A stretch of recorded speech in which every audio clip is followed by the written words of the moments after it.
अरे द्वार पालो। देखो देखो ये गरीबी का हाल। कृष्ण के दर पे विश्वास लेके आया। देखो कोई खड़े नहीं होंगे, हैं कोई खड़े नहीं होंगे। मेरे बचपन का यार है मेरा शान,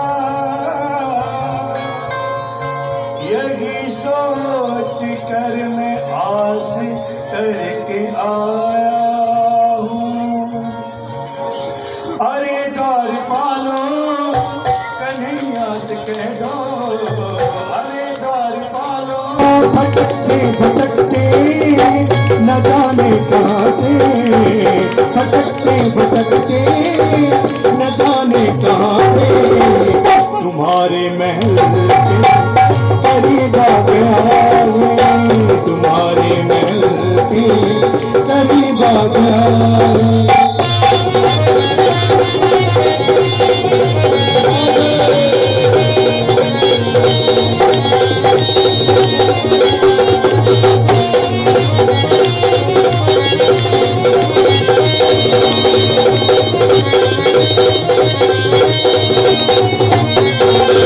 न सर पे है पगड़ी न तन पे है जामा, बता दो कन्हैया को नाम है सुदामा, बता दो कन्हैया को नाम है सुदामा, बता दो कन्हैया को।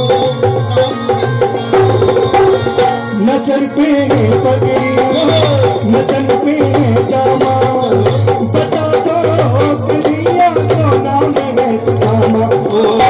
न सर पे है पगड़ी न तन पे है जामा, बता दो कन्हैया को नाम है सुदामा, बता दो कन्हैया को नाम है सुदामा।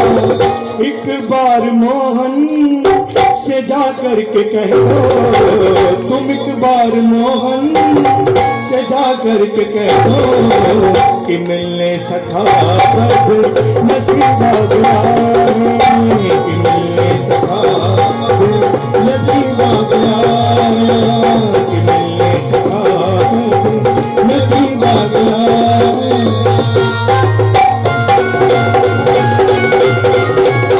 ताली बजा दो।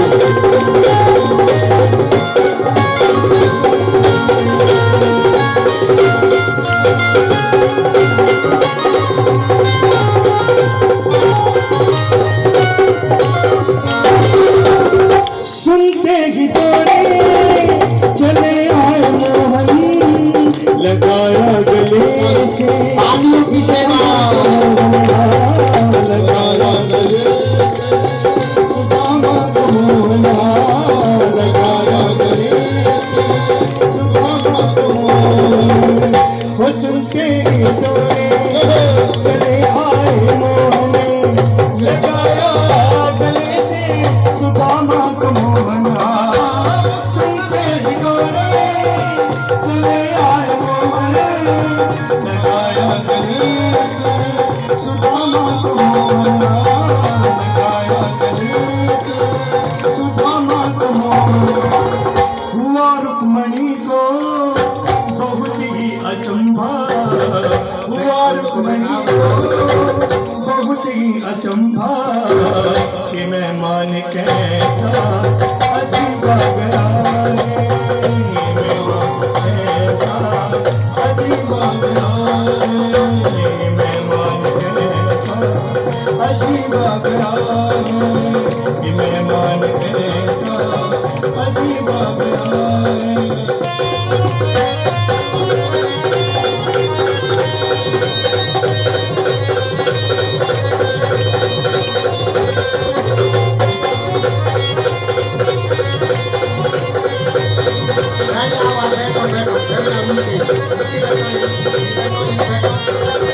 बराबर में अपने सुदामा बिठाए, चरण आंसुओं से शाम ने धुलाया, चरण आंसुओं से शाम ने धुलाया, चरण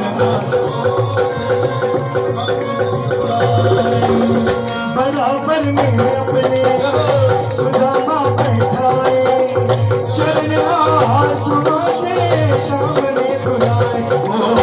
बराबर में अपने सुदामा बिठाए, चरण आंसुओं से शाम ने धुलाए। शाम ने धुलाए।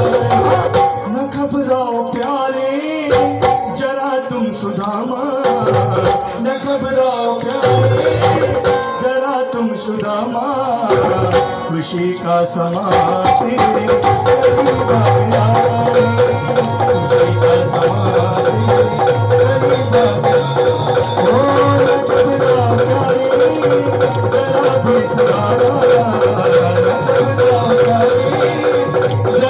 सुदामा, एक बार तीनों हाथ खड़े करके प्रेम से ताली लगाते हुए, खुशी का समा तेरे करीब आ गया, खुशी का समा तेरे करीब आ गया, खुशी का समा तेरे करीब आ गया, खुशी का समा तेरे करीब आ गया, खुशी का समा तेरे करीब आ गया।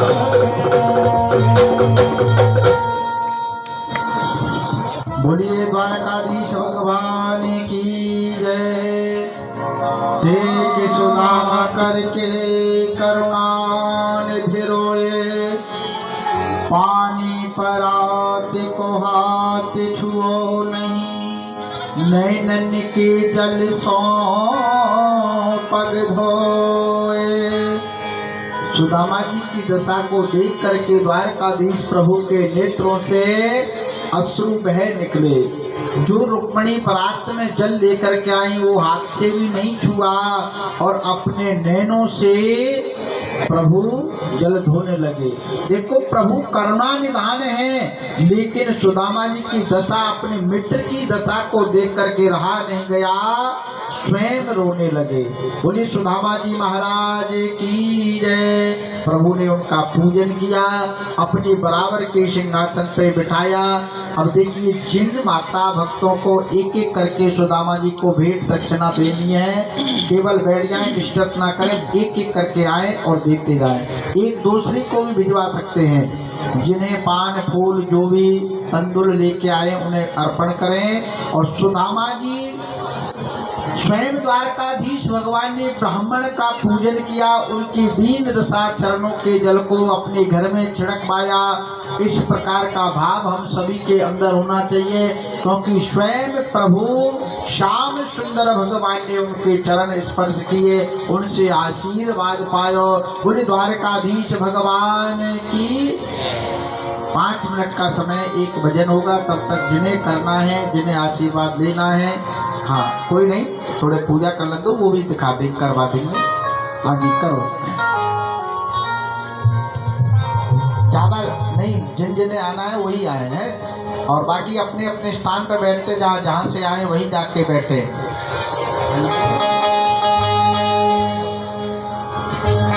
कान्हा खो गया दिल मेरा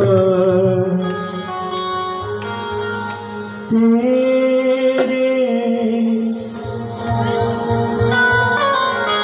गलियों में।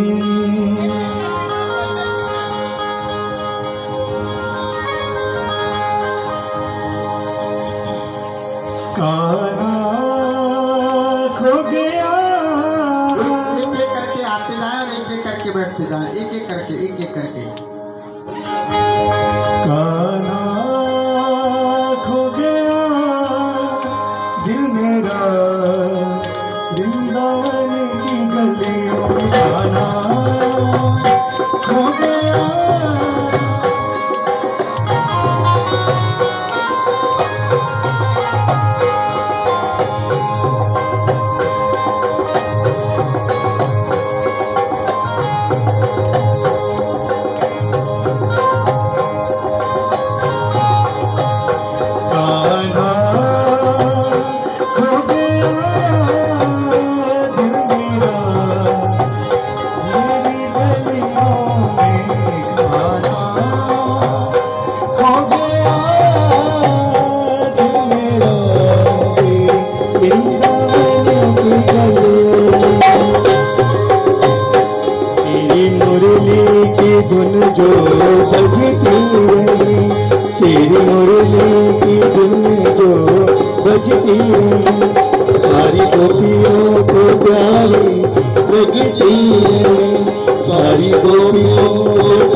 में तारा है।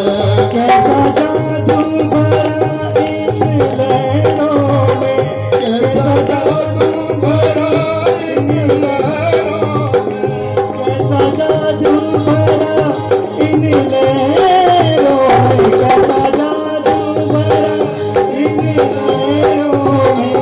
आना खो गया दिल मेरा तेरी गलियों में। आना खो गया दिल मेरा तेरी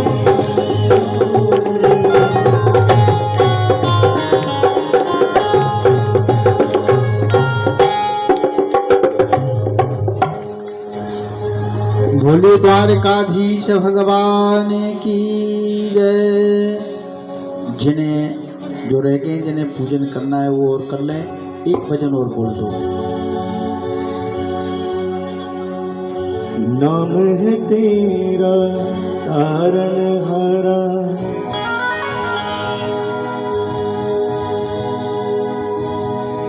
कब तेरा दर्शन होगा,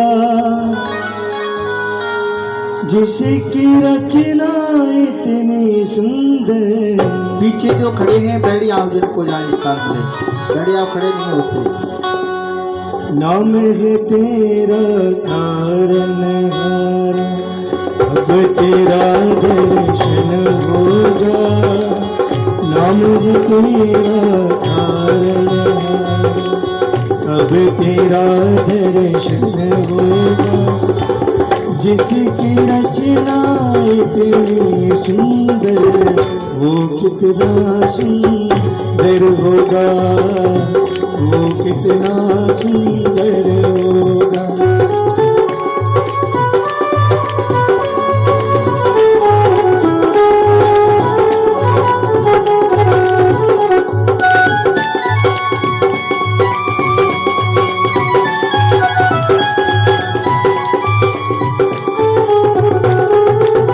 सुर नर मुनि जन जिन चरणन में इस दिन ध्यान लगाते हैं।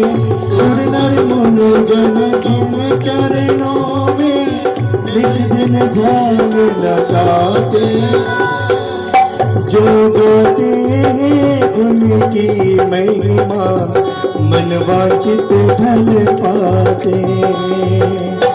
जो गाते हैं उनकी महिमा, मन वांछित फल पाते हैं।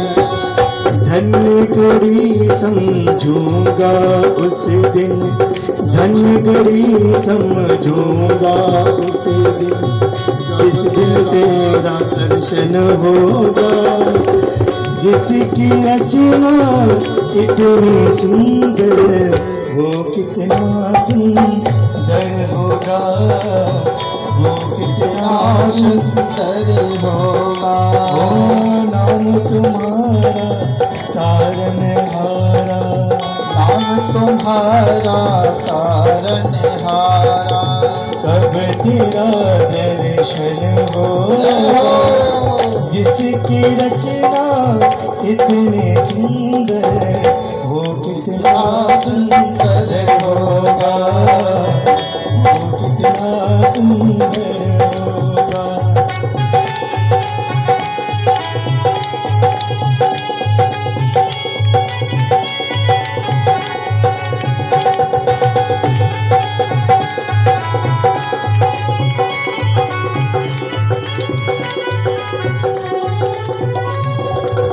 दीन दयाल दया के सागर, जग में नाम तुम्हारा है।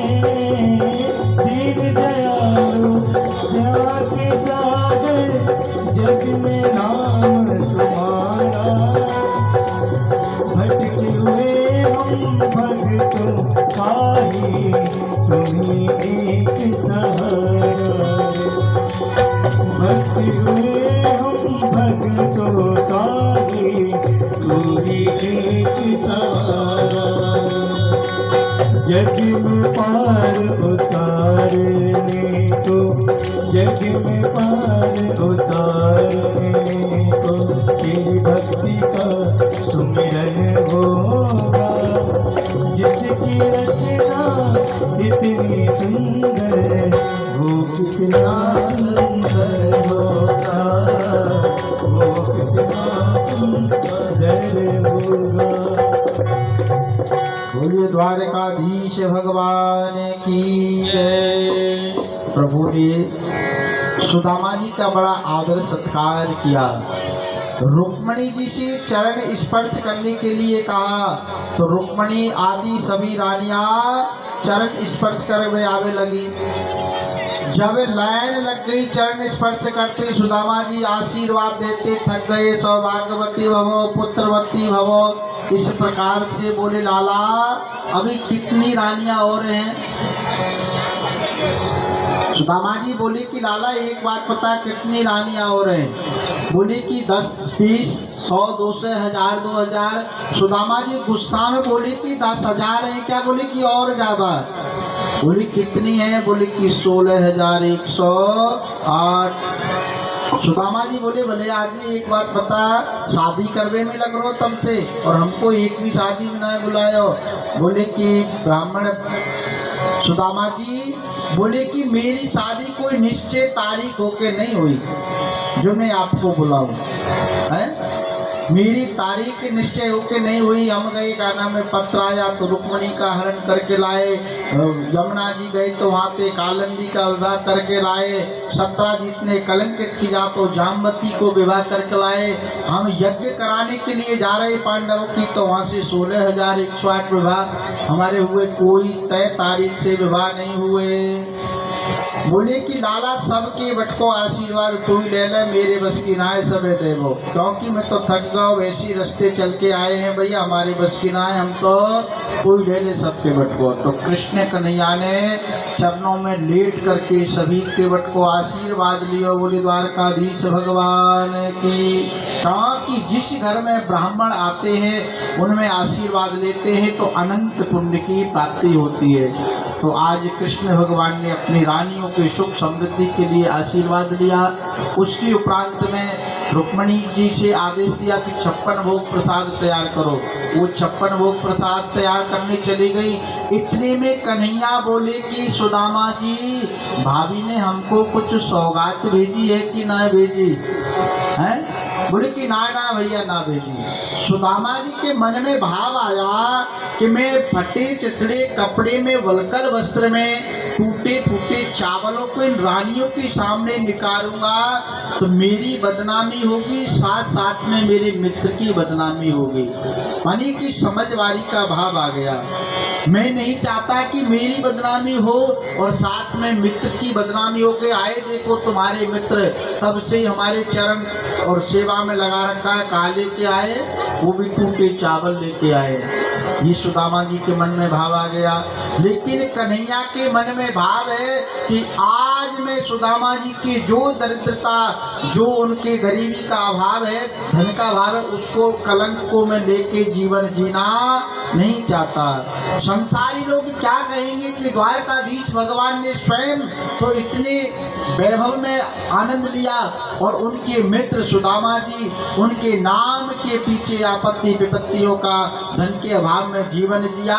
इस कलंक को लेकर मैं अब जीवन नहीं जीना चाहता। बोले भैया भाभी ने क्या सौगात भेजी है मुझे दो। सुदामा जी कभी इधर छुपाते हैं, कभी इधर छुपाते हैं, कभी इधर छुपाते हैं। लेकिन कन्हैया कहते हैं अरे सुदामा जी इधर की बगल दिखाओ, इसमें क्या है।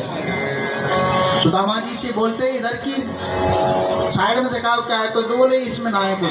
बोले इधर दिखाओ। बोले इधर ना है कुछ। अब जैसे ही कन्हैया ने चावल की पोटली को निकाल लिया और निकाल करके बैठ जाओ, बैठ के करो, बैठ करके और कहा कि ओहो वलकल वस्त्र 5 जगह से जिसमें थेगरी लगी है।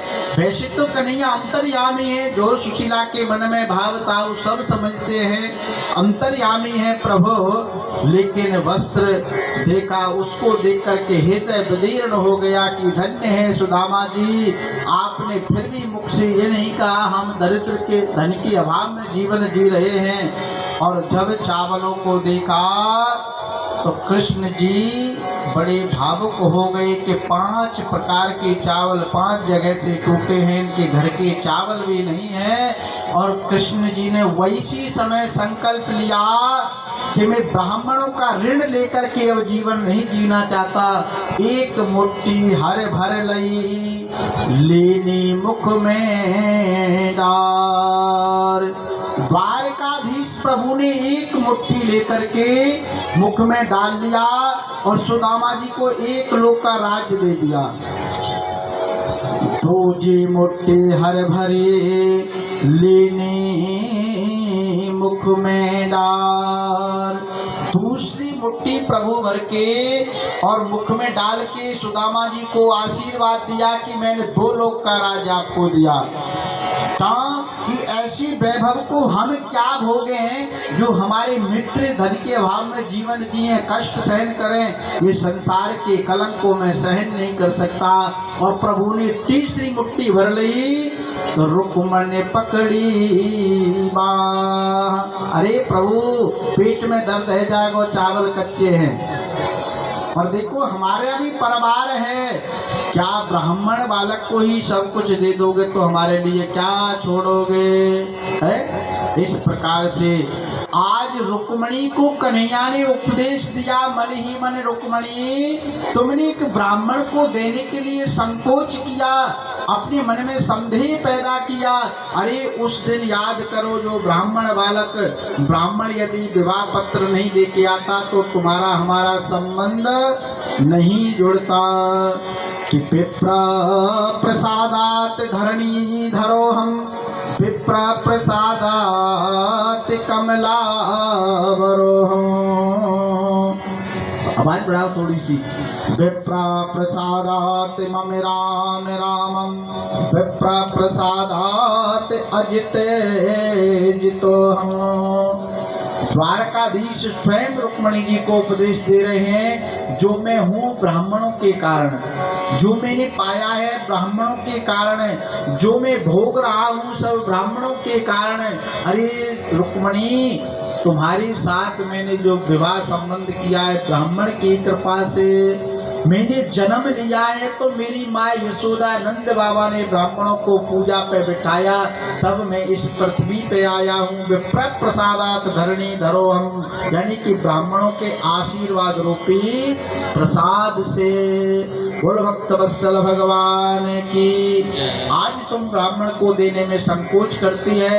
मैंने सुना है दान देने से धन नहीं घटता है, दान देने से धन में कोई कमी नहीं आती है। खिचड़ी चौच भर ले गई घटो न सरता नीर, दान दिए धन ना घटे कह गए दास कबीर। भाई किसी से आशीर्वाद लेना है तो उनको पहले नमन बंधन करिए, उनको यथाशक्ति दान दक्षिणा देकर के आशीर्वाद लोगे तो खुश होकर के आपको आशीर्वाद में वैभव लक्ष्मी धन दौलत पुनः वापस ही आशीर्वाद रूप में प्राप्त होती है। बोल भक्त वत्सल भगवान की। सुदामा जी विदा होकर के चले और चलते चलते जब अपनी सुदामापुरी में आए, सुदामा मंदिर देख डरे, सुदामा मंदिर देख डरे। सुदामा जी सुंदर महलों को देख करके भयभीत हो गए। करे भैया मैं तो यहाँ टूटी झोंपड़ी छोड़ के गए हो, ये सब वैभव क्या है? किसी से पूछने लगे भैया हमारी यहाँ एक टूटी सी झोंपड़ी, बूढ़ी सी दुबली सी पतली सी एक ब्राह्मणी, भैया कहाँ गई हो? हैं? हाँ। अब इतने में ही सुशीला दीप दान सजा करके और सुदामा जी की अगवानी करने के लिए आई। सुदामा जी का भाव था किसी नारी को नेत्र से नेत्र मिला के नहीं देखते थे, नीचे करके। तो सुदामा जी ने सोचा कि कोई सेठानी आई है ब्राह्मण भोजन कराने को, श्राद्ध पक्ष चल रहा है। बोले मैं नहीं जाऊंगा, कई जगह भोजन करनी है, मेरी इच्छा नहीं है। सुदामा जी बोले कि मैं नहीं जाऊंगा, मैं तो तृप्त होके आया हूँ। अरे कि मैं सेठानी नहीं हूँ, मैं आपकी पत्नी सुशीला हूँ, सुशीला। सुदामा जी ने गर्दन उठा के देखा, अरे कि सुशीला तेरे दो दो चुटीला। हाँ भाई, वैभव आता है तो सुंदरता भी आती है, फैशन भी बदलते हैं। और यदि कोई सुंदर व्यक्ति है और आपत्ति विपत्ति आए तो सुंदरता भी मलिनता में बदल जाती है। और यदि कहीं धन दौलत की कृपा है, प्रभु की आशीर्वाद है, तो मलिनता भी सुंदरता में बदल जाती है। बोलो भक्त वत्सल भगवान की। सुशीला उनको हाथ पकड़ के महलों में ले गई कि अरे आपको दर्शन करने थे, प्रभु ने कृपा की, मैंने कहा ना तुमसे, देखो चले जाओ दर्शन को। सुदामा जी उस महल के दरवाजे पे पहुंचे और ऐसे प्रणाम करके, सुशीला मुझे तो केवल दर्शन की भावना इच्छा थी और तुमको ये वैभव लक्ष्मी चाहिए थी, तुम इसमें रहो, सोने चांदी की रोटी खाओ, हीरा जवाहरात की चटनी बनाओ और इस धन संपत्ति का ऐशो आराम प्राप्त करो। अरे भगवान का भजन तो झोपड़ी में होता है, भगवान का भजन तो साधारण भोजन करने में होता है। यदि आप होटल रेस्टोरेंट की इच्छा करोगे, मन में भावना लाओगे, तो प्रभु से संबंध नहीं जोड़ सकते। सुशीला तुम्हारी भावना थी धन दौलत संपत्ति की, मेरी भावना तो केवल और केवल कन्हैया द्वारकाधीश के दर्शन करने की। जो मेरी इच्छा प्रभु ने मुझे दी, आपकी मनो इच्छा प्रभु ने आपको पूर्ण की। दरवाजे को प्रणाम करके बोले सुदामा जी, कन्हैया अरे ये सब वैभव देने की क्या जरूरत थी भाई? अरे इसी वैभव में बैठ कर के भजन नहीं होगा, भजन नहीं होता। जब जिनकी फैक्ट्री चल रही हो, जिनका कोई अपार बिजनेस हो, फैक्ट्री चल रही हो, भजन नहीं हो। वो लाला मैं तो परण कुटी बना करके आपका चिंतन मनन करूँगा। जैसे ही प्रणाम करके सुदामा जी चलवे लगे, तुरंत द्वारकाधीश प्रकट होकर के सुदामा जी के हाथ को पकड़ लिया। बोले कि सुदामा जी, इस धन के अभाव के कलंक को मैं अब सहन नहीं कर सकता। हे ब्राह्मण मित्र, मैंने आपको दिया है, अपनी स्वेच्छा से दिया है। प्राणी को देता हूँ, मैं देता हूँ। यदि प्राणी उसका दुरुपयोग करता है, उस धन को अपना मान के बैठता है, वो गलती है। बाकी धन दौलत कौन देते हैं? सब प्रभु की कृपा होती है कि नहीं होती बताओ? ये शरीर भी दिया तो प्रभु ने दिया, जो देते हैं प्रभु, ऐसा जो भाव रखते हैं, प्रभु दिया जो तुमने दिया। और कृष्ण भगवान स्वयं करें, प्रसाद समझ के इसका उपभोग करो और सदुपयोग में धन को खर्च करो, तो आपको कोई भी मोह माया व्याप्त नहीं होगी, आपकी बुद्धि मलिन नहीं होगी, आपको मेरे प्रति मोह भाव और दिन दूना बढ़ेगा। और मोह भाव तब टूटता है जब धन संपत्ति को अपना मान करके और मैं माने अहंकार को सिर पे बैठा लेते हैं। ये मकान बनाया तो मैंने बनाया, बेटे की शादी की तो मैंने की, बेटे को पढ़ाया तो मैंने किया, ये सब फैक्ट्री वैभव किया तो मैंने किया। ये गलती जब मानव करते हैं तब कष्टों का सामना करना पड़ता है। जो धन दौलत को प्रसाद समझ के मेरी कृपा स्वरूधार्य करता है, तो सुदामा मित्र आपको कोई कष्ट नहीं होगा। बोलो भक्त वत्सल भगवान की। एक और उपदेश दिया सुदामा जी, जैसे मैंने निसंकोच आपको भंडार भरे हैं, वैसे ही तुम गरीबों की, गरीब बेटियों की, गरीब कन्याओं की शादी में, विवाह में, ब्राह्मण को पूजा में, यज्ञ में, दान में निसंकोच दान करते रहना। इस धन को अपना मान के मत बैठ जाना। समझ आया कि नहीं आया? हमको कष्ट कब सहन करने पड़ते हैं? प्रभु की कृपा है। फिर भी महाराज जी हमारे पास तो देखो इतना ही है। महाराज जी को ही तो तुम कह सकते हो इतना ही है, लेकिन प्रभु से क्या छिपा सकते हैं बताओ? फिर उसी अनुसार हमको फल मिलता है। प्रभु किसी का कोई रखते नहीं, प्रभु किसी से भेदभाव नहीं करते, हम ही भेदभाव के कारण बनते हैं। बोले द्वारकाधीश भगवान की जय। जाओ प्रभु, अब आपकी लीला पूर्ण हुई। द्वारकाधीश भगवान के दर्शन करो। सभी जय जयकार की। बोली सुदामा जी महाराज की जय।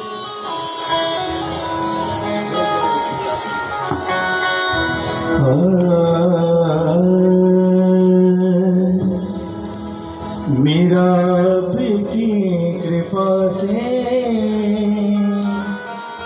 सब काम हो रहा है। मेरा आपकी कृपा से सब काम हो रहा है।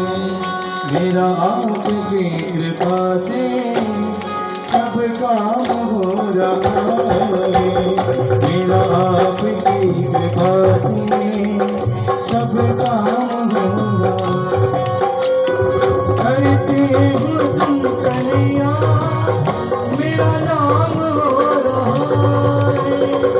करते हो तुम कन्हैया मेरा नाम हो रहा है। मेरा आपकी कृपा से सब काम हो रहा है। मेरा आपकी कृपा से सब काम हो रहा है।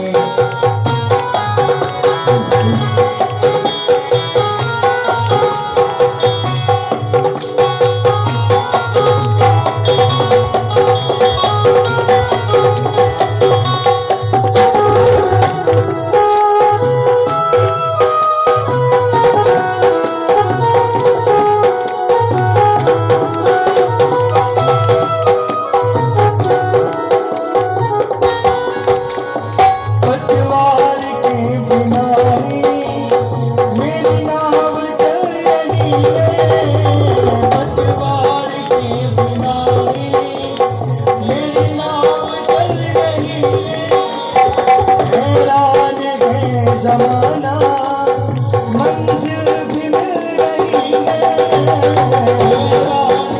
जमाना मंजिल भी मिल रही है।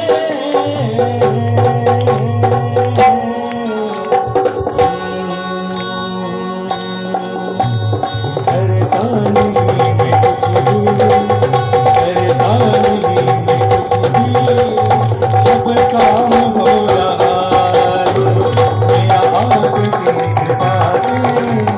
सब काम हो रहा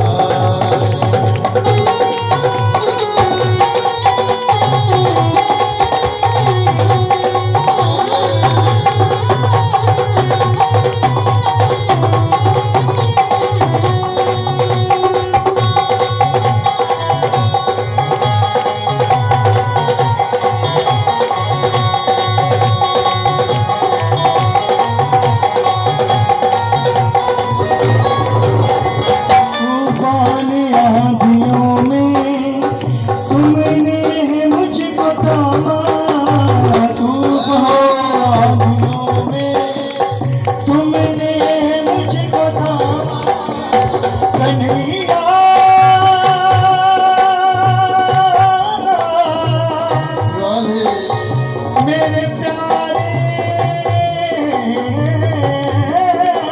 कन्हैया ओ सावरे तूफान तुमने मुझको थामा। तूफान आंधियों में तुमने मुझको कृष्ण बन के आए जब मैं बना सुदामा। तुम कृष्ण बन के आए जब मैं बना सुदामा।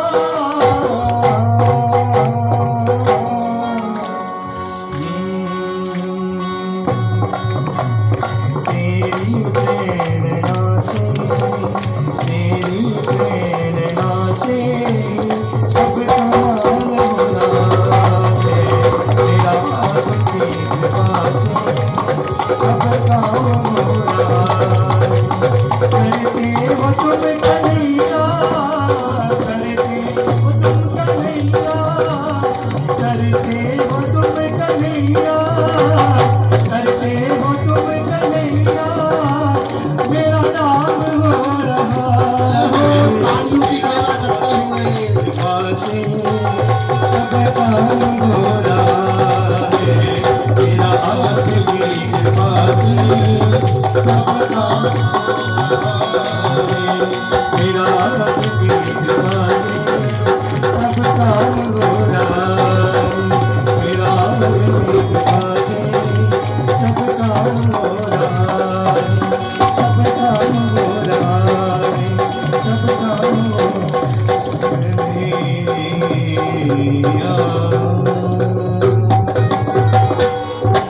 बोले द्वारकाधीश भगवान की जय।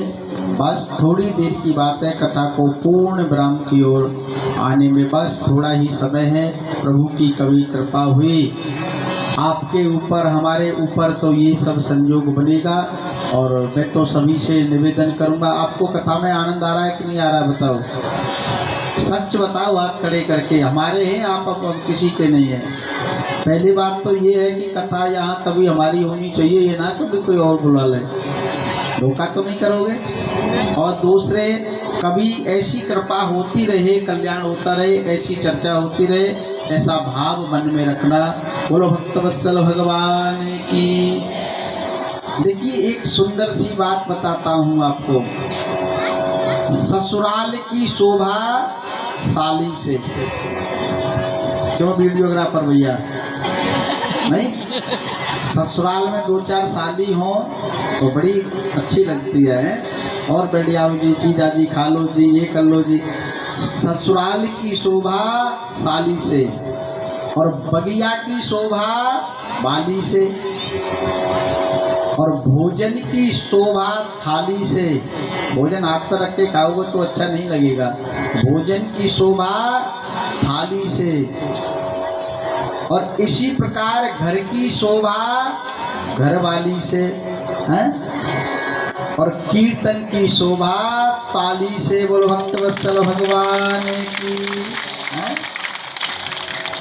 तो इसीलिए आपको थोड़ी देर और तालियां बजवाएंगे आपके पुण्य के लिए, आपके पवित्र के लिए।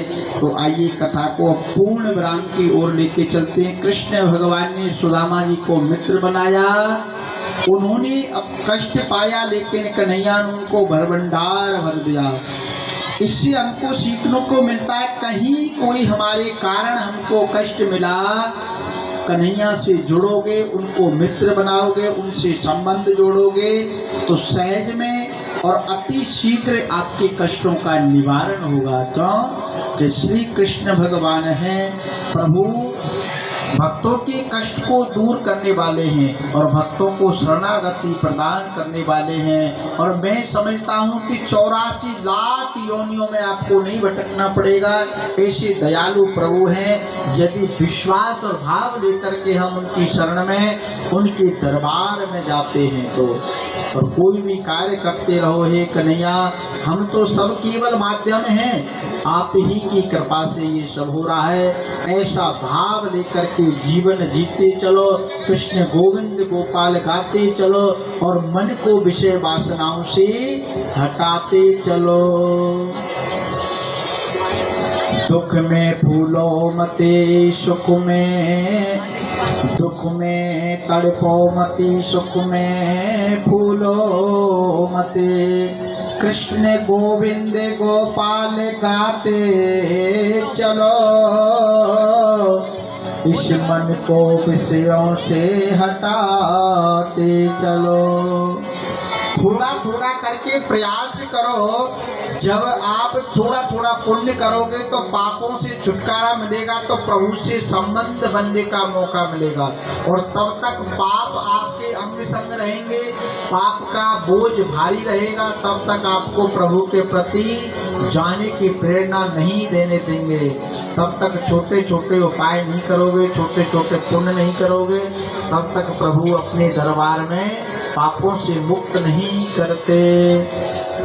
तो आइए कथा के पूर्ण विराम की ओर लेके चलते हैं। ये पीछे ले जाओ, ये फिर सब तुम्हारी तरफ देखते हो कि जेब में तो नहीं रख रहे। देखो, हाँ, पंजाब सिंह सी जेब में रखते जाते हैं, छोटा सा कुर्ता पहन के आए बड़ा सुंदर, पर बिस्किट में जेब में रख लेते हैं। बड़ा सुंदर भाव हमारी राधा माधव कमेटी का, बड़ी सेवा इन सभी ने की। इनका प्रभु से सभी के लिए कल्याण की कामना। बोलो भक्तवत्सल भगवान की। भाई सेवादार नहीं होंगे तो फिर हम कैसे सेवा कर सकेंगे, हैं? इसीलिए सेवादारों का आभार व्यक्त करना चाहिए कि नहीं करना चाहिए। बोले भक्तवत्सल भगवान की। अब देखिए क्या हो रहा है, तुम तो छेड़ रहे हो कि जितना जिनका वैभव बढ़ता है, उन्हें जीवन जीने के लिए और संभल के जीना है। ये नहीं कि प्रभु की कृपा हो गई मदमस्त हो जाओ। यानी कि छोटी सी गलती भी हमारा सारे किए किराए पे पानी फेर सकती है। स्वयं कृष्ण भगवान कह रहे हैं कि हे पुत्रों, आप ब्राह्मण संतों से कभी मजाक मत करना। ये नहीं कि आपके बाबा कृष्ण द्वारकाधीश हैं और कहीं आप जाकर के कोई भी मजाक करो, किसी को छेड़छाड़ करो। मैं किसी का रक्षक नहीं हूँ, प्राणी स्वयं कर्म का भोग भोगता है, ऐसे उनको आश्वस्त कर रहे हैं।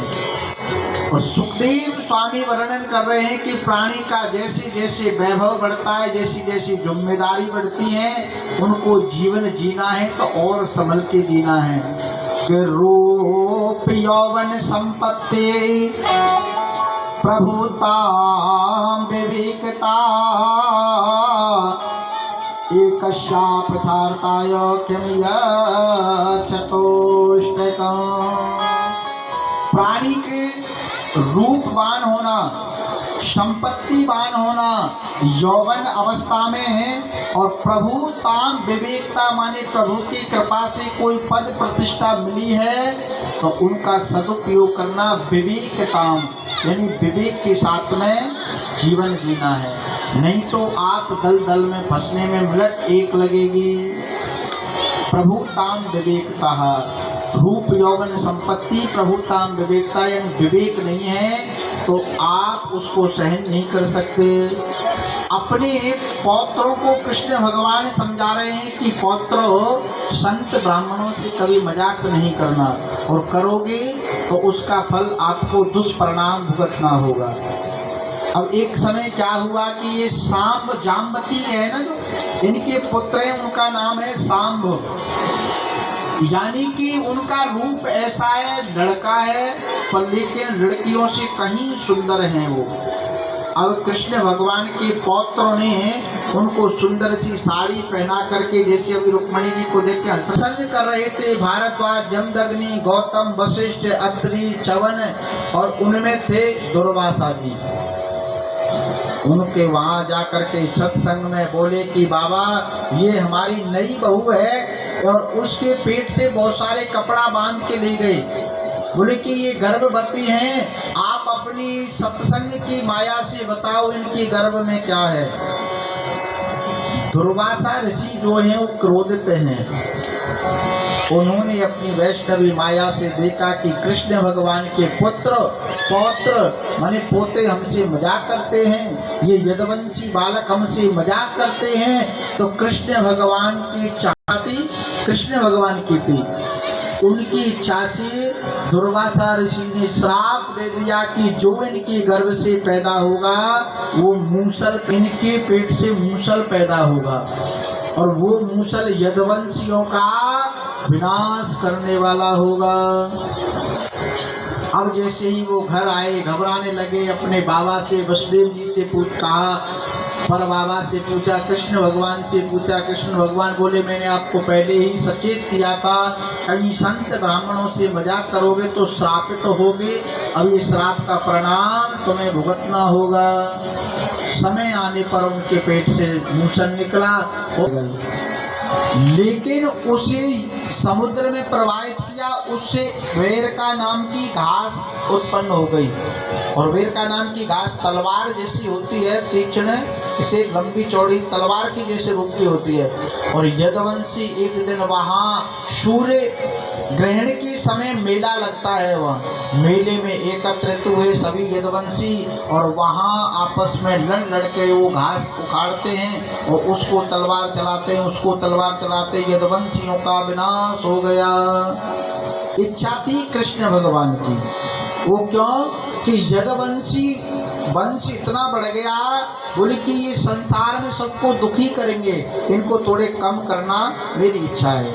मेरे जाने से पहले 56 कोट मुकुटधारी थे, 56 कोट तो माने प्रधान थे, और ना जाने कितनी और संख्या थी, लेकिन कृष्ण भगवान ने दुर्वासा ऋषि जी के द्वारा श्राप दिवा करके उनको कुछ कम किया। यादव औगनकारे ठट्टा दुर्वासा से मारे, लियो कुल को नाश कराए। यानी मजाक के संतों से किया तो वहाँ उन्होंने श्राप दिया तो अपने कुल का ही विनाश कराया। लेकिन ये इच्छा कृष्ण भगवान की थी। कृष्ण भगवान के चाहते हुए यदुवंशियों का थोड़े विनाश हुआ। तो उसके उपरांत कृष्ण भगवान एक दिन क्या हुआ कि समुद्र के किनारे पीपल के वृक्ष के नीचे कन्हैया जाकर के बैठे, अर्जुन उनके साथ में है। कृष्ण भगवान बोले अर्जुन से, देखो मेरा अब समय आ गया, मैं ब्रह्मा जी से वायदा किया हूँ सृष्टि के समय जितने दिन समय लेके आता हूँ उतने दिन ही पृथ्वी पे अपनी मनुष्य लीला करके भक्तों को दर्शन दे करके दुष्टों का संहार करके धर्म की स्थापना करके मेरा समय हो जाता है, फिर मैं नहीं रहता। अब आप इन गोपिकाओं को लेके चले जाओ और मेरे जाने के बाद ही देखते देखते ये समुद्र में विलीन हो जाएगी पूरी द्वारकापुरी। अर्जुन जैसे ही गोपिकाओं को लेके चले इतने में ही बहेलिया आया। कृष्ण भगवान के पैर में पद्म है, कन्हैया जी ऐसे पैर पे पैर रख के सो रहे थे पीपल की पेड़ के नीचे, और बहेलिया ने सोचा कि ये कहीं कोई हिरण है, लक्ष्य करके बाण मारा। यानी हिरण के आँख की तरह चमकता है प्रभु के पद्म।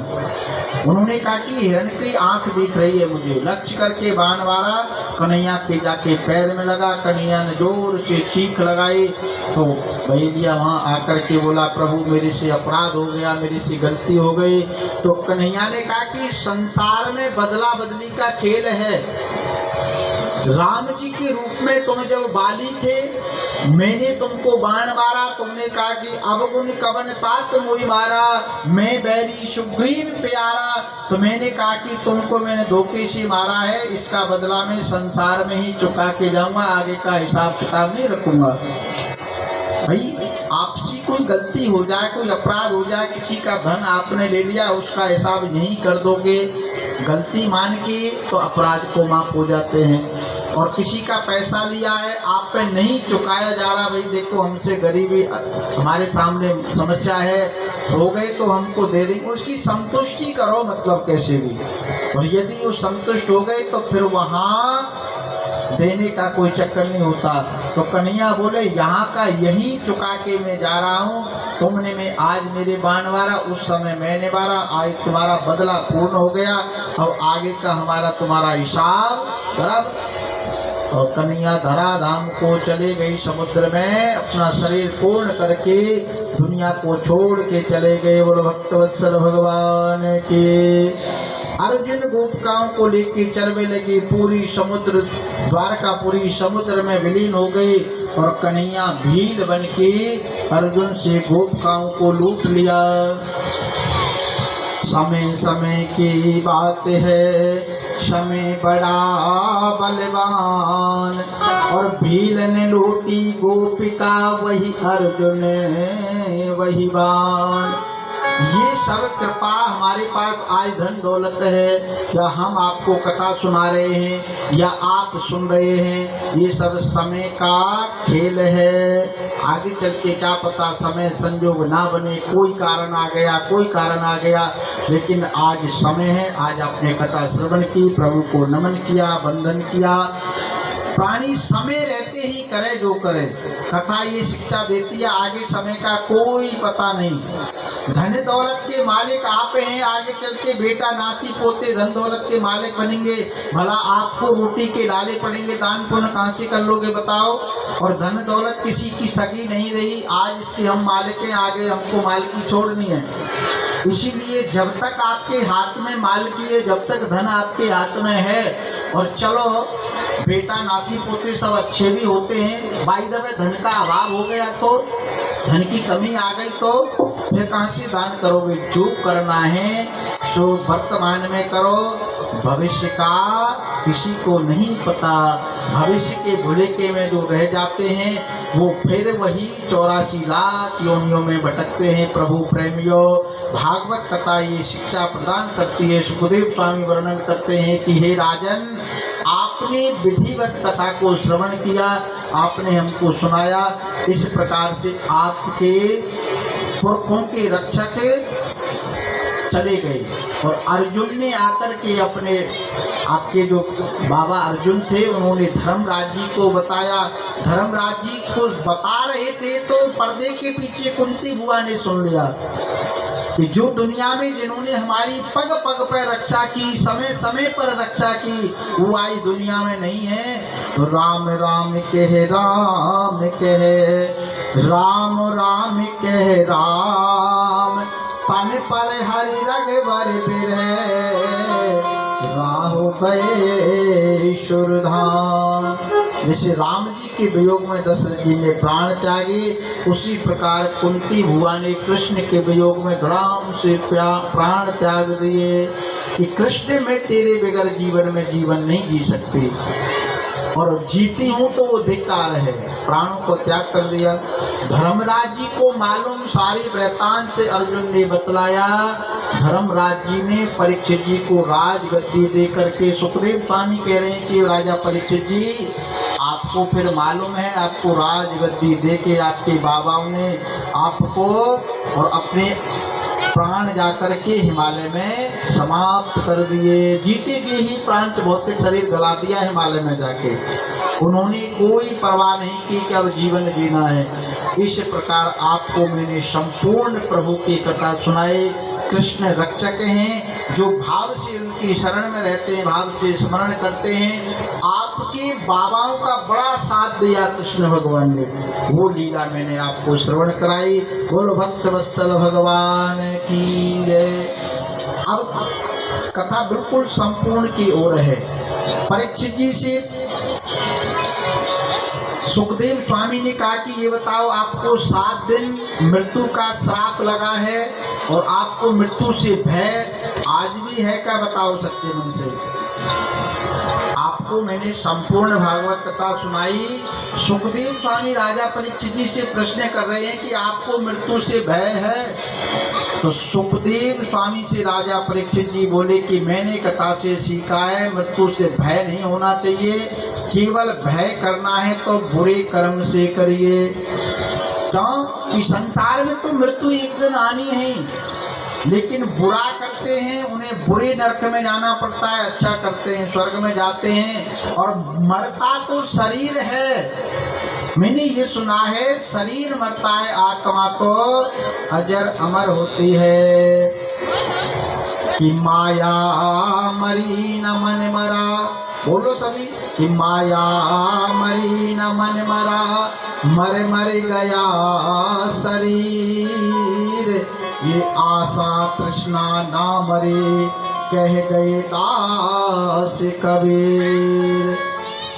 ये आशा तृष्णा नहीं मरती, मरता है तो शरीर मरता है। आंखों से देखना बंद भले है, लेकिन भावना है एक पोता आंखों से देख लो है। और शरीर बिल्कुल काम नहीं करता है, लेकिन भावना है पोते की शादी हो जाए मेरे सामने, जबकि बारात में नहीं जाएंगे, नहीं चला जाएगा, भावना है। इसीलिए माया नहीं मरती है। और देखो ये आत्मा अजर अमर है, मरता है तो शरीर मरता है। राजा परीक्षित जी को ये ज्ञान हो गया। सुखदेव स्वामी ने उनको एक बार भागवत जी की पुनरावृत्ति सुनाई। अब देखिए एक महत्वपूर्ण विषय, कथा संपूर्ण हुई। अब उनको सुना रहे हैं कि मैं आपको एक बार दोबारा कथा का दोहरान करूंगा, उससे आपको संपूर्ण कथा जो छूटी है उसे सुनने का फल मिलेगा। जिन भक्तों ने नहीं सुनी कारणवश वो सुने। इसी भाव से सुखदेव स्वामी ने राजा परीक्षित जी को पुनः सूक्ष्मता से एक अध्याय में कथा सुनाई, केवल एक अध्याय में। और वो किस प्रकार सुनाई कि आदो राम तपोवनाद गमनम हत्वा मृतम कंचन, वैदेही हरणम जटायु मरणम सुग्रीव संभाषण। यानी कि हे परीक्षित जी, मैंने प्रथम स्कंद में आपको भक्ति ज्ञान वैराग्य की कथा सुनाई। भागवत कथा सुन करके भक्ति ज्ञान वैराग्य के जीवन में सुख खुशहाली आई। तो क्या आपके जीवन में नहीं आई? बताओ, आई या नहीं? हाँ या ना? राजा परीक्षित जी कह रहे हैं, प्रभु मैं तो धन्य हो गया। माने कि प्राणी से जाने अनजाने में कोई अपराध हो जाए और वो प्रभु की कथा सुने, प्रभु से नेह नाते जोड़े, तो धुंधकारी की तरह उसे भागवत कथा मुक्ति प्रदान करती है। बोलो भक्त वत्सल भगवान की। इस बात का भय न पाले, हमारे अपराध अब कैसे छूटेंगे? प्रभु का चिंतन मनन और उनसे भाव से पश्चाताप करेंगे तो जल्दी से जल्दी छुटकारा प्राप्त होगा। भगवान का रूप स्वरूप कैसा है? बोले स्वराट। भगवान का रूप कैसा? शुक्ल। बोले प्रभु कहाँ वास करते हैं? आपसे कहें कि प्रभु कहाँ वास करते हैं? प्रभु सत्यता में वास करते हैं। जहाँ सत्य होता है वहाँ ईश्वर का वास है, जहाँ असत्य है वहाँ यम के दूतों का वास है। इसलिए जीवन में प्रयास करो, सत्य बोलो, सत्य बोले। सत्य नारायण भगवान की जय। ज़्यादा से ज़्यादा सत्य बोलोगे तो परम ब्रह्म परमात्मा के दर्शन करोगे। कई बारी सत्य के कारण परेशान हो जाते हैं, हम हताश हो जाते हैं, लेकिन प्रभु परीक्षा लेते हैं, लेकिन दर्शन दिए बगैर नहीं रहते। उसके उपरांत में बारहा के रूप में पृथ्वी देवी का कल्याण कर सकते हैं। शुक्र का रूप धारण करके क्या हमारा नहीं करेंगे? हैं? क्या यानी कि अपने भक्तों के लिए प्रभु कोई भी मर्यादा तोड़ देते हैं। पृथ्वी ने स्तुति की, हिरणाक्ष को वध किया, बारहा माने शुक्र के रूप में। उससे आगे चल करके मैंने आपको वामन भगवान की कथा को श्रवण कराया। देवताओं की कार्य सिद्धि के लिए वामन अंगुल के रूप में प्रभु अवतार लेकर के आए और अदिति मैया के गर्भ से देवताओं के मन में जो भय था उसको दूर किया, दैत्यों को परास्त किया। समुद्र मंथन की कथा थोड़ी छूटी थी तो समुद्र मंथन की कथा को सुनाया, यानी कि प्रभु ने समुद्र मंथन करवाया। वासुकी नाग की रस्सी बनाई, सुमेरु पर्वत को मथानी बनाई, उसमें से 14 रत्न निकले। 14 रत्न निकले, ऐरावत, गज, हाथी, कामधेनु, गाय सब यथा यथा दी। स्वयं प्रभु अमृत का कलश लेकर के निकले, देवताओं को अमृत पान कराया, दैत्यों को ठेंगा दिखाया। कहने का मतलब ये है, यदि आप अच्छाई की कामना करेंगे, बुरे कर्म करके, बुरे भाव रख के, तो आपको कुछ प्राप्त होने वाला नहीं। देवताओं को प्रभु ने अमृत पान कराया। प्राणी जब इसे हृदय रूपी समुद्र में मन को मथानी बना करके और इसे ईर्षा वासना को मथानी यानी रस्सी बना करके और मन को प्रभु के चिंतन में जब मथोगे तो सारे 14 रत्न निकलेंगे आपको। 14 रत्न कौन से? धन की प्राप्ति होगी माँ लक्ष्मी के रूप में। कामधेनु गौ निकलेगी आपको कामना पूर्ण करने के लिए। ऐरावत हाथी मिलेगा घूमने के लिए और आपको ऐसो आराम करने के लिए। अश्विनी घोड़ा निकलेगा, देवता आपके ऊपर कृपा करेंगे और स्वयं भगवान मोहिनी का रूप धारण करके आपको कल्याण करेंगे और अमृत का पान कराएंगे। बोलो भक्तवत्सल भगवान की।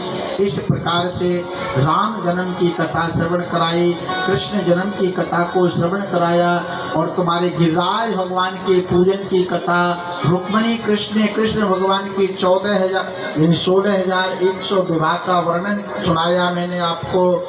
इस प्रकार से आपको मैंने संपूर्ण कथा को श्रवण कराया। अपने पूर्वजों को धर्म उपदेश प्रभु ने दिए। सुदामा जी को मित्रता करके प्रभु ये संदेश देते हैं, प्राणी मेरा स्मरण करे मैं उनका साथ नहीं छोड़ता हूँ। यदि सच्चे मन से मुझे सुदामा जी की तरह मित्र बना करके, और प्रभु कहते हैं प्राणी जो भाव से मुझे स्मरण करे, जो नाते मुझसे जोड़े, प्रभु कहते हैं कि तोय मोय नाते अनेक हैं, भावे है सो मानिए। यानी कि जो नाते मुझसे जोड़ोगे उसी भाव से मैं भक्त का कल्याण करता हूँ। सुदामा जी ने मित्र बनाए तो मित्र के भाव है, मित्र को हेल्प करना मैंने की। इस प्रकार से अपने पूर्वजों को भी समझाया, यानी कि तुम्हें मेरे पुत्र चाहे भले हो, मेरी कृपा चाहे भले हो, उद्दंड करोगे तो उसका परिणाम भोगोगे। मान के चलो हम गद्दी पे उपदेश दे रहे हैं, गद्दी से उतरते हम अभिमान आ जाए कि चलो हमें कौन रोकेगा, हम उद्दंडता करेंगे, गलत कृत्य करेंगे तो उसका परिणाम भुगतना पड़ेगा। प्रभु हमारे रक्षक नहीं होंगे। अपने पूर्वजों को समझाया, ना माने तो उनको हानि प्राप्त हुई। इन्हीं शब्दों के साथ सुखदेव स्वामी बोले कि हे राजा परीक्षित जी, अब आपको मृत्यु से भय है क्या? बोले कि प्रभु मुझे मृत्यु से तनक भी भय नहीं है, मुझे भय था तो अकाल मृत्यु से था, और कृष्ण भगवान की कथा सुन करके अकाल मृत्यु प्राप्त नहीं होती, इसीलिए जीवन में मृत्यु से भय नहीं करो।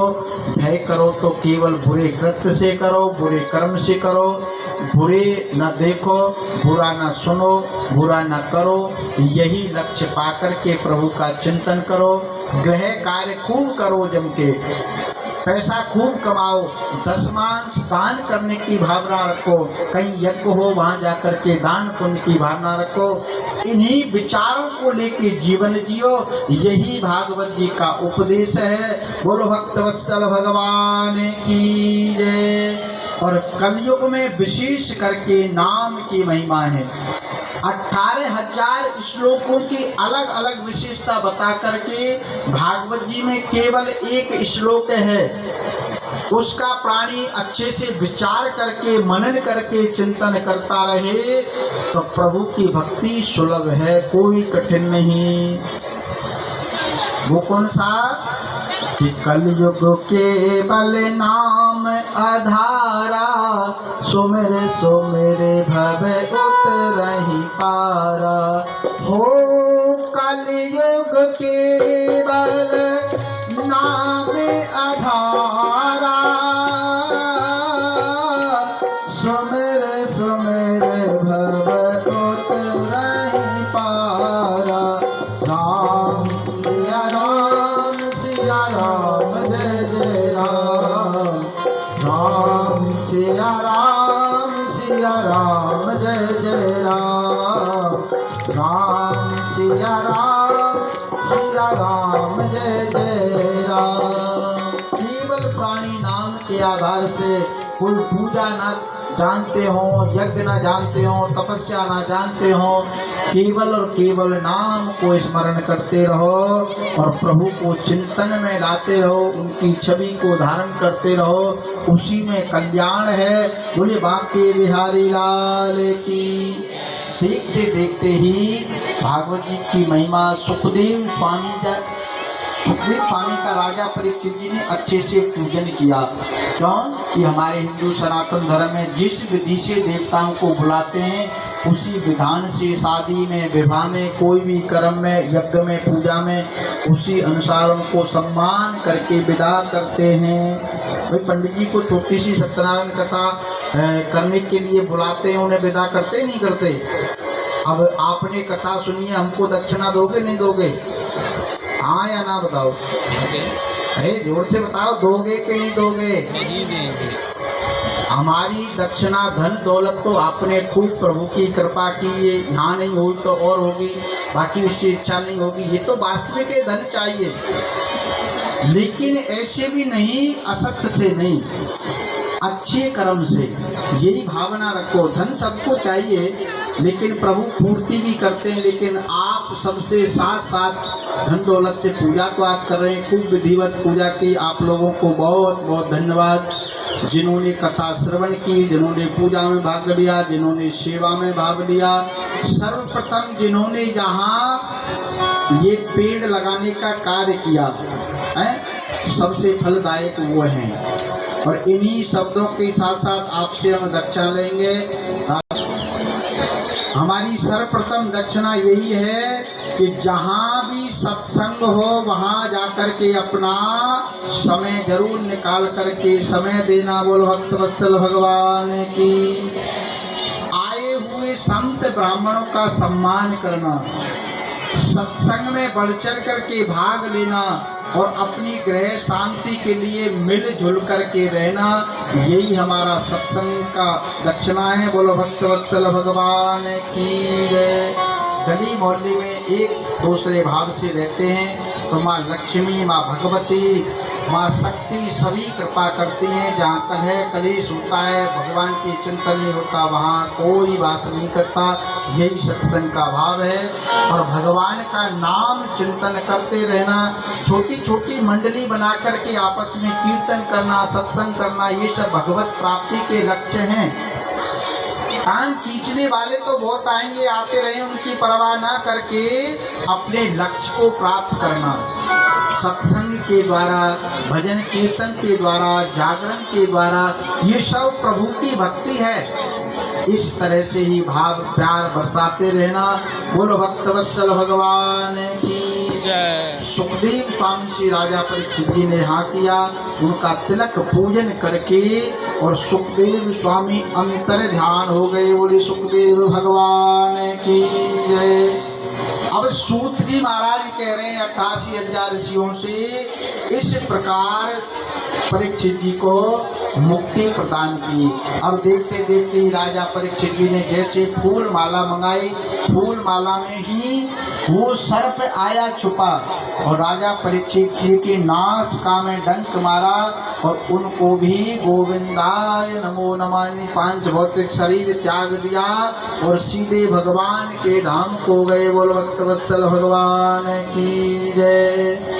अब थोड़ी देर में हमारे सभी आज के यजमान जो रोजाना की यजमान बने एवं सभी भक्त जिनको पूजन करना है, भागवत जी को नमन बंधन करें, सुखदेव जी को अपने पुण्य की प्राप्ति कर, उनका भी कल्याण करो ताकि आगे वो सुनने आ जाए कि नाम संकीर्तनम यस्य, बोलो जोर से कि नाम, जोर से आवाज आनी चाहिए तो बोली ना रे। नाम सर्व पाप प्रणाशन, प्रणामो दुख समनस्तम, तम नमामि हरिं पर। नाम संकीर्तनम यस्य सर्व पाप प्रणाशन, प्रणामो दुख समनस्तम, तम नमामि हरिं पर।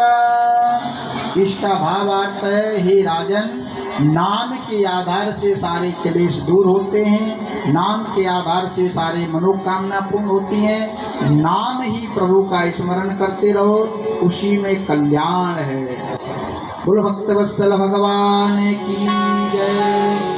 हमारे मुख्य परीक्षित जी आएंगे जिन्होंने शांति के पावनपुरी, पापों को मिटाने वाला, हरि दर्श कराने वाला। ये शांति के पावनपुरी, पापों को मिटाने वाला, हरि दर्श कराने।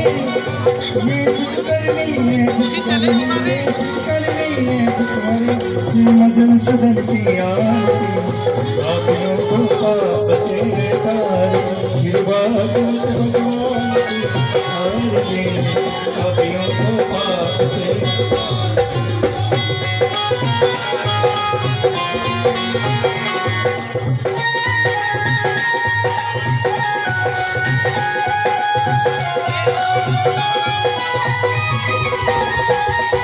मधुर कौन जगवंत को सर्मार्ग दिखाने वाला, बिगड़ी को बनाने वाला। मधुर कौन जगवंत को सर्मार्ग दिखाने वाला, बिगड़ी को बनाने वाला। श्री राम यही घनश्याम यही, श्री राम यही घनश्याम यही, प्रभु की महिमा की आरती, पापियों को पाप से हटाने। श्री भागवत भगवान की आरती, पापियों को पाप से हटाने। श्री भागवत भगवान की आरती, पापियों को पाप से हटाने। श्री भागवत भगवान की आरती, पापियों को पाप से हटाने।